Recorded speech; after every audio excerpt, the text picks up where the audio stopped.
আসসালামু আলাইকুম। আমাদের সুপরিচিত, আমরা প্রায় খেয়ে থাকি, কিন্তু এর কি পরিমাণ খাবো, মাত্রা, প্রতিক্রিয়া, এই দুটা জিনিস জানি না আমরা।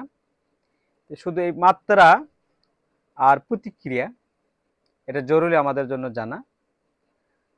আমরা যেটা বলে থাকি আঞ্চলিক ভাষায় জাউন, বাংলা নাম হলো, ইউনানি ভাষায়, কিতাবি ভাষায় জৈন।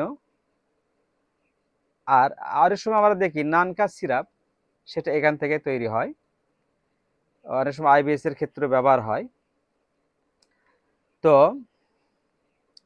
এই নানকা সিরাপ আপনার এই বাংলা উচ্চারণ ট্রাকি, ট্রাকিস, প্রামাম, আমিনিল, অর্থাৎ সঠিক বানান এটি এক ধরনের উদ্ভিদ ঔষধ, যার সাধারণ নাম হলো আজওয়ান বা জোয়ান। ওই তো কথা আসলাম, আজওয়ান বা জোয়ান। আমরা সেখানে জোয়ান থেকে আমরা জাউন বলি, আর মূল ভাষা হলো জাউন। এটা জরুরি কি, যেহেতু আমরা বিভিন্ন বিয়ে শাদী খেলে বা বিভিন্ন অনুষ্ঠানে দাওয়াত খেলে আমরা যে কোনো পানের দোকানের সাথে আমরা জাউন খাই, অতিমাত্রায় খাই। এই জন্য জাউন সকল প্রকারের খোরাসানি জৈন 1 থেকে 3 গ্রাম পর্যন্ত সেবন করা যায়। 1 থেকে 3 গ্রাম পর্যন্ত সেবন করা যায়। সেটা একবারে না, আপনি এটা ওষুধ হিসেবে খেতে পারেন। তাহলে আপনি কি পরিমাণ খাবেন? 8-10টা ওদের জাউনের 8-10টা বা 3-4টা দানা খেতে পারেন। যত কম হয় তত ভালো।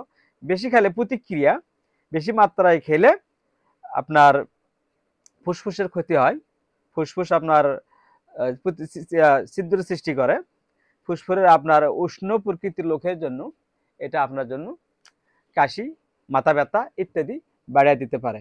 এজন্য জাউনের জাউন থেকে আপনার যেহেতু থাইমাল তৈরি হয়, যেমন সরিষা মারলে খোল বাড়ায়, জাউন মারলে এরকম যে দানাটা বাড়ায় পদার্থ দলা, সেটাকে থাইমাল বলে থাকি। ওই আপনি যত কিন্তু যারা পরিমাণ আদেশার আপনি যদি 200 পানির মধ্যে ভেজা রাখেন, তাহলে ওইটুকু পানি আর খেতে পারবেন না। এখন বুঝুন এর কত ধাপ। এই জন্য আমার এই উক্ত উপরের লেখাগুলো জাউনের বিস্তারিত উপকারিতা সম্পর্কে আসুন পড়ি। আসসালামু আলাইকুম।